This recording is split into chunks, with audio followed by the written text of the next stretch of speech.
Hello दोस्तों, कैसे हैं आप सब। हम आप सबका स्वागत करते हैं अपने रोजगार GSMCM चैनल पर और ये आशा करते हैं कि आप हमारे वीडियो को लाइक ही नहीं बल्कि चैनल को सब्सक्राइब भी करेंगे और उस बेल आइकन को भी दबाएंगे, जिससे हमारा नोटिफिकेशन आप लोगों के पास सबसे पहले पहुंचे और आप उसे देख सकें। तो क्या हिंदी की सीरीज चल रही थी, तो सीरीज में हमने पढ़ा दिया विशेषण और विशेषण के बाद आ जाता है क्रिया।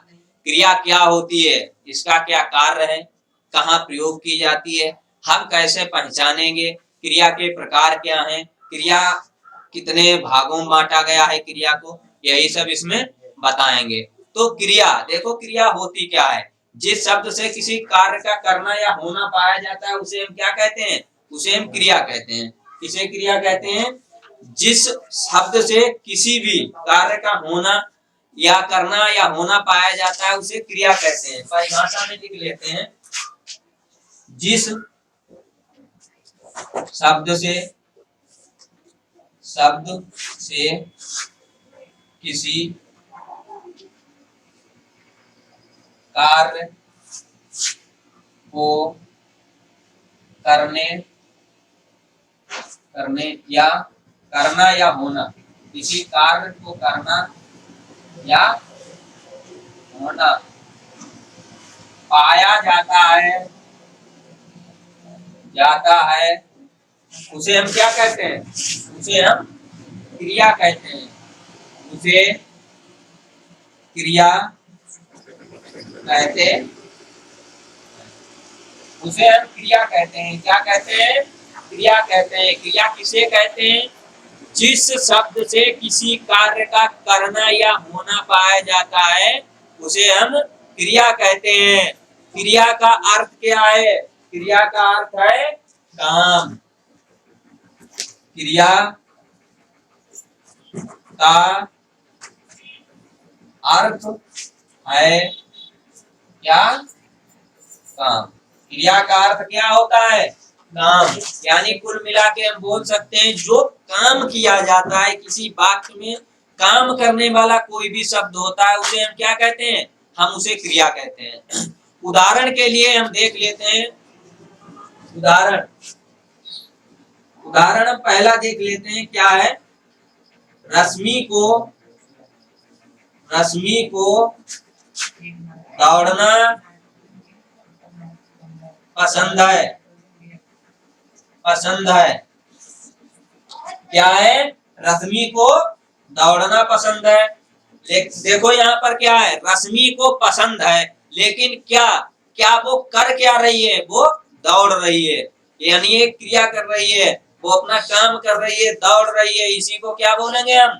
क्रिया। क्रिया क्या होगा? दौड़ना। यानी काम जो भी कर रहा है, जो काम कर रहा है वही हमारी क्रिया होती है। तो वो क्या कर रही है? दौड़ रही है। काम रश्मि को दौड़ना क्या है? पसंद है। यही क्या हो जाएगी? हमारी क्रिया हो जाएगी।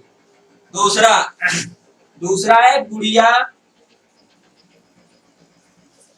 को पढ़ना पसंद है।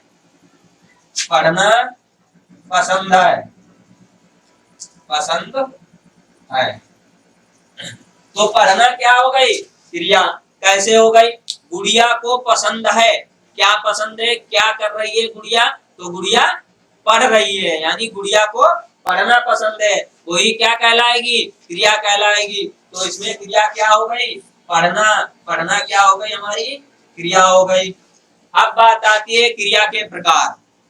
तो क्रिया के प्रकार की बात की जाए, और क्रिया के प्रकार और भाग अलग अलग हैं। देखो समझो कैसे होंगे। क्रिया के प्रकार अलग होंगे। अब देखो बात आती है, क्रिया के प्रकार और क्रिया के भाग अलग अलग होते हैं। क्रिया के प्रकार अलग होते हैं और क्रिया के भाग अलग होते हैं।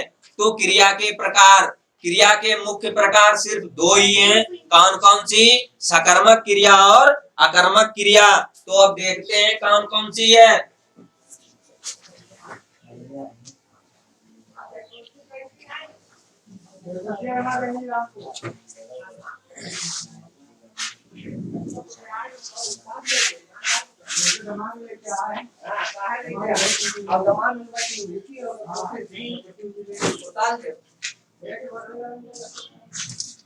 क्या क्रिया के मुख्य प्रकार कितने होते हैं? 2। तो क्रिया के मुख्य प्रकार कितने हैं मेरे भैया? 2 प्रकार हैं। कौन कौन से? एक तो हो गई सकर्मक क्रिया, दूसरी हो गई अकर्मक क्रिया।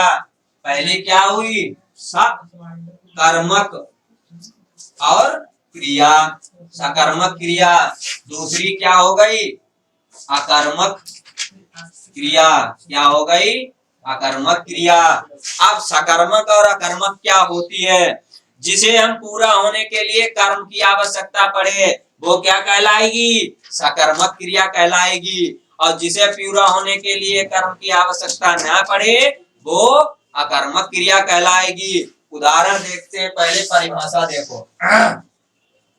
सकर्मक क्रिया क्या होती है? जिसे सकर्मक क्रिया क्या होती है? जिसे पूरा होने के लिए क्या करना पड़े? जिसे पूरा करने के लिए, जिसे पूरा होने के लिए, पूरा होने के लिए कर्म की आवश्यकता पड़े, के लिए कर्म की आवश्यकता पड़े, आवश्यकता पड़े, वो क्या कहलाएगा? सकर्मक क्रिया कहलाती है। कौन सी क्रिया? सकर्मक क्रिया कहलाती है, कहलाती है। अब देखो, सकर्मक क्रिया यानी कर्म जरूर होगा, हमें कर्म की आवश्यकता पड़ेगी, वो क्या कहलाएगी? सकर्मक क्रिया। बिना कर्म के सकर्मक क्रिया बनेगी ही नहीं। दूसरा अगर हम लिखना चाहें इसी में सीधा पहचानने के लिए या दूसरी क्या हो जाएगी? जहां उत्तर मिलना संभव हो, उत्तर मिलना संभव हो, संभव हो, वो क्या कहलाएगा? सकर्मक क्रिया कहलाएगी।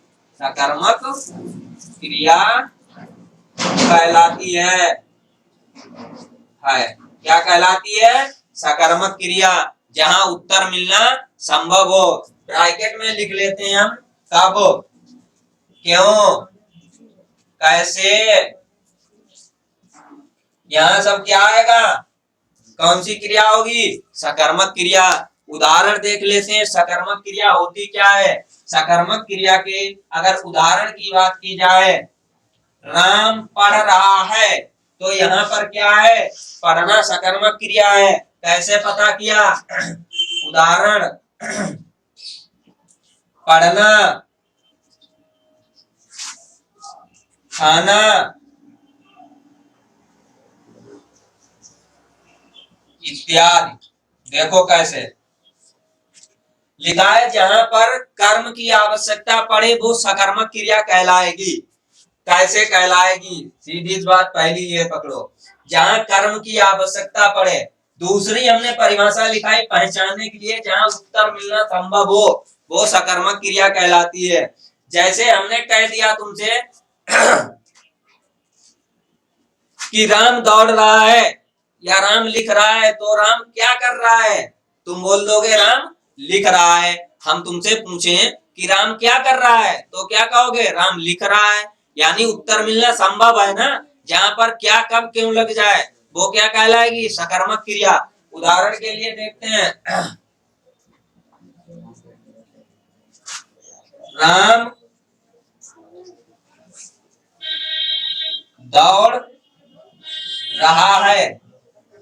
इसमें देखो दौड़, दौड़ क्या है? सकर्मक क्रिया है। सकर्मक, क्यों सकर्मक है? देखो सकर्मक क्रिया है, दौड़ क्यों है? क्योंकि राम क्या कर रहा है? क्या कर रहा है? तो क्या कर रहा है? राम दौड़ रहा है स्पीड से। उसके बाद की बात आती है अकर्मक क्रिया। अकर्मक क्रिया क्या होती है वो बताएंगे अगले वीडियो। इसके लिए सभी लोग वीडियो को करिएगा लाइक और चैनल को करिएगा सब्सक्राइब। Thank you.